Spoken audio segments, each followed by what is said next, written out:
Obrigada, viu? Valeu. O perfil do Bastardos Inglórios. Legal. Então, mas vamos lá, né? E aí... O Roberto Moraes falou que adora rock. É isso aí. Valeu, Roberto. Obrigadão. Isso aí. Então, Marcelo, vamos dar um segmento aqui no negócio, tá? Manda. Vamos falar um pouquinho de história com política, enfim. Você dá o seu parecer. Nós gostaríamos muito, embora a gente já siga o seu canal, a gente já vê seus vídeos, mas a gente gostaria muito que você deve ter muitos seguidores teus aqui também assistindo, mas para a galera que talvez não tenha te visto, para a galera que é seguidora aqui do canal, gostaria que você desse o seu parecer, tá? Eu coloquei da seguinte maneira: a história do Brasil é marcada pelo desemprego, pela fome, pela diferença de classes, exploração do trabalhador, pela ditadura, tortura, etc. e tal, né? Como você entende o fenômeno da população, principalmente a população mais pobre, de baixa renda, trabalhadora, sofredora, etc., apoiar um presidente como o que a gente tem aí hoje? Desculpa, eu me recuso até a falar o nome dessa pessoa. O excrementíssimo. O excrementíssimo. Pode crer. Caras, eu vou dizer, tem muitos fatores que explicam, assim, e assim, não dá para tirar um pouco, por exemplo, na história recente, até a própria culpa da esquerda mesmo, que quando chegou no poder esqueceu as bases. Mano Brown falou isso 2 anos atrás, e ele está coberto de razão. Sim. Ele está coberto de razão. E para a gente olhar para a nossa história, o Brasil, ele é um país de viés conservador. Se a gente olhar para a nossa história, vamos pegar aqui, 100 anos, de 1922 até 2022. Desses 100 anos, nós fomos ditadura durante, 21 anos de 64 a 85, mais 8 do Getúlio, mas vamos considerar 15, porque ele entre 30 e sai só em 45. Quase 40 anos. 36, 37 anos. Eu sou de humanas, gente, desculpa. De ditadura. É um momento que não amadurece o partido político, porque a hora que ele começa a criar uma ideologia, uma base, vem lá e corta e não tem mais partido. Aí os partidos voltam e não criam raízes na população. E aí, quando as coisas começam, vem a redemocratização, vem o Collor, vem o Fernando Henrique, vem o Lula. E aí as pessoas, porque no fundo, tem uma coisa que isso é um pensamento pessoal meu, mas no fundo, a camada média da população, classe média mais ou menos, onde nós estamos, por exemplo, é grana. É o seguinte: enquanto estava todo mundo comprando casa em não sei quantas prestações, ou reformando, comprando carro em 5 anos, comprando TV de 42, agora 48, sei lá quantas polegadas, no governo Lula, e no começo do governo ninguém clamou, o Lula saiu com 87% de aprovação. Quando depois começa uma crise, aí a galera não vai mais para a praia, não vai mais para a Disney em 50 prestações, eles começam a cobrar. E aí você pode ver que vem o ranço e o rancor.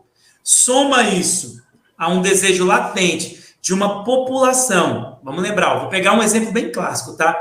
Eu não sei se a gente deve falar a palavra com N e termina com zismo aqui, porque eu não sei se dá problema depois aqui no YouTube. Mas nos anos 30, na Alemanha, quando Adolf Hitler chega ao poder, ele não chega ao poder de maneira ilegal. Ele tem 30 e poucos por cento dos votos.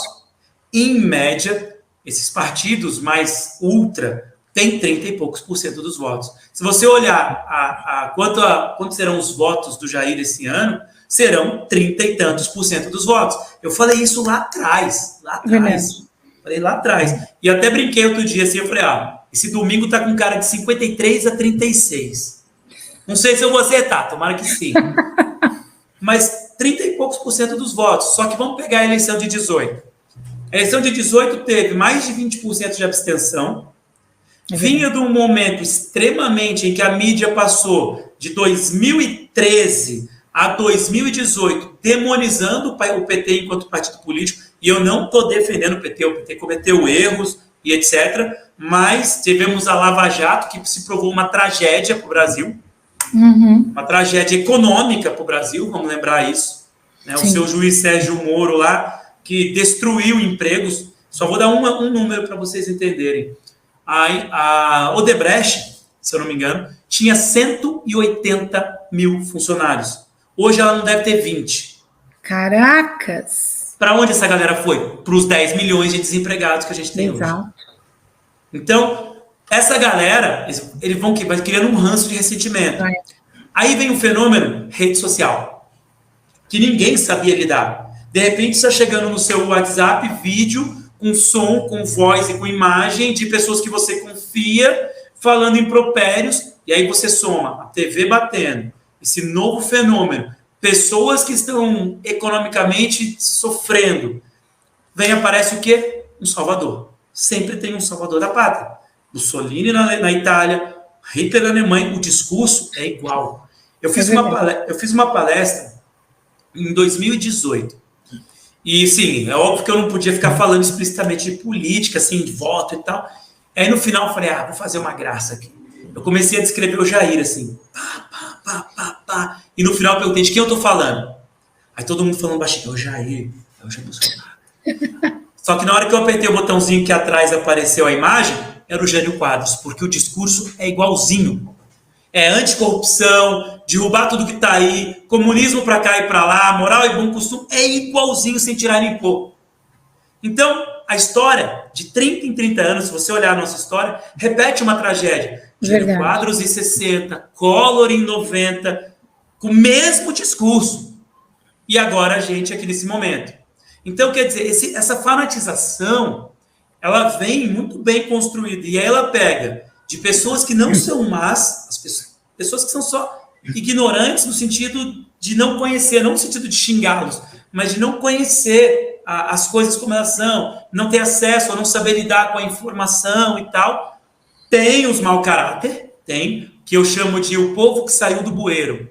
Porque nós passamos aí, de 2002, mentira, do governo Fernando Henrique, que tem muitos prós e contras na economia, mas foi um governo que promoveu, e depois o Lula continuou e a própria Dilma, inclusões de minorias, um discurso voltado para a questão dos negros, LGBTs, indígenas, uma série de pessoas, mulheres, eu admiro muito a dona Ruth, esposa do Fernando Henrique, que já faleceu, mas eu gosto mais dela do que dele, inclusive, né?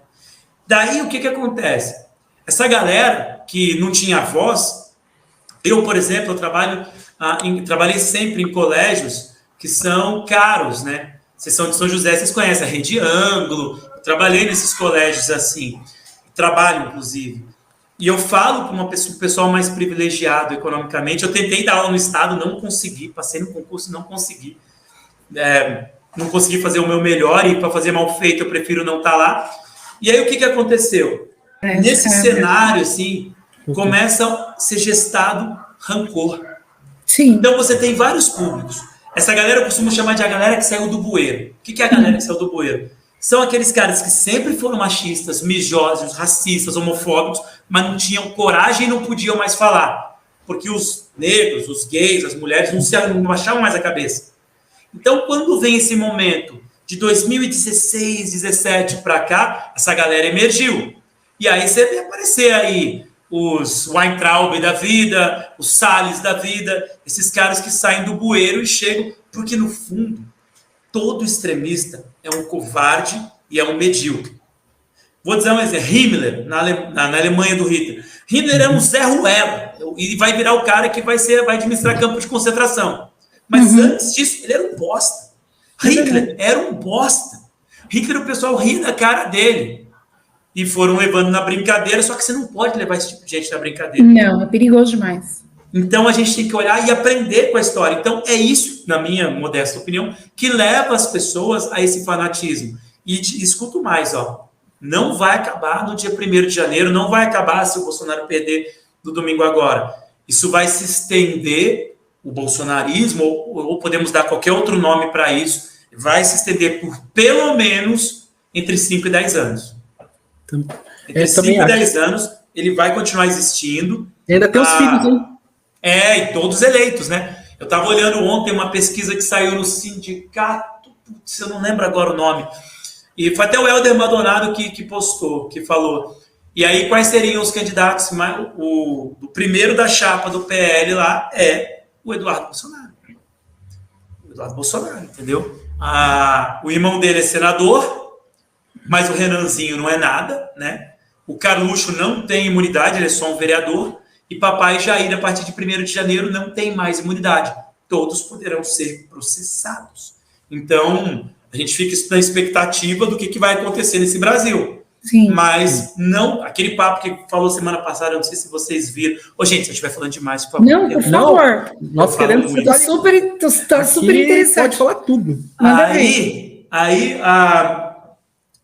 Semana passada, inclusive, tava um papo de anistia. Não sei se vocês viram o William Vac falando. O Michel Temer não falou bem isso, tá? Eu fui ver a entrevista do Michel Temer, ele não fala bem isso, mas nas redes sociais saíram isso. Então, eu acho que o que leva o Brasil a esse momento é, primeiro, um pouco da inabilidade da Dilma em lidar com a política em si. Eu sou de Brasília, meus familiares trabalharam no Congresso Nacional, na Presidência da República, e assim, a Dilma, você pode falar o que você quiser dela, pode chamar ela de o que você quiser, mas corrupta ela nunca foi. Ela era extremamente fiel aos ideais dela. Eu sei de gente que trabalhava dentro do Palácio, que ela batia a porta na cara de ministro, na cara de deputado. Pau! E xingava os caras, não estava nem aí. E isso ninguém pode falar dela, mas ao mesmo tempo, vamos lembrar como é que foi o impeachment, né? O Eduardo Cunha chegou e falou, livra a minha que eu livro a sua. Ela falou, não vou livrar de ninguém. Ele falou, então vamos os dois pro buraco. Ela falou, então vamos. E foi. Ele terminou preso, mas é candidato com tornozeleira eletrônica, e ela sofreu um impeachment. Mas é de uma dignidade muito grande. Podemos contestar a economia, uma série de coisas, mas a dignidade e a fidelidade dela aos princípios e ideais que ela tem, respeitamos profundamente. E daqui a 30 anos vamos lembrar disso. Então, o que nos leva a isso é esse cenário complexo que a gente vai vivendo. E as pessoas vão continuar. Se você olhar para as ruas, os caras não entendem. Eu fiz uma pergunta uma vez. Eu virei e falei assim, numa conversa com um colega que curtiu o Bolsonaro, mentira, colega, porque a gente vai abandonando, né? Não dá para conviver muito, não. Falei, mano, me cita só 3 coisas. 3 coisas que melhoraram nos últimos 4 anos. Ele não conseguiu. Não dá. Porque não melhorou nada. Não melhorou. Consegue. Sabe o que é mais só piorou, sabe? Eu tenho familiares. Na verdade, quase toda a minha família é tudo bolsominion. Cara, você é músico. Tá aí uma raça que eu não consigo entender. Como tem maluco aqui no rock que a gente tanto gosta. Que é maluco, velho. Não entende nada. Lembra do Roger Waters? Aqui no roteiro, gente. Não, cara, não dá pra entender. Eu conheço gente que tem tatuagem do Ratos de Porão. E é bolsominion, velho. Como? É bolsominion, cara. Não,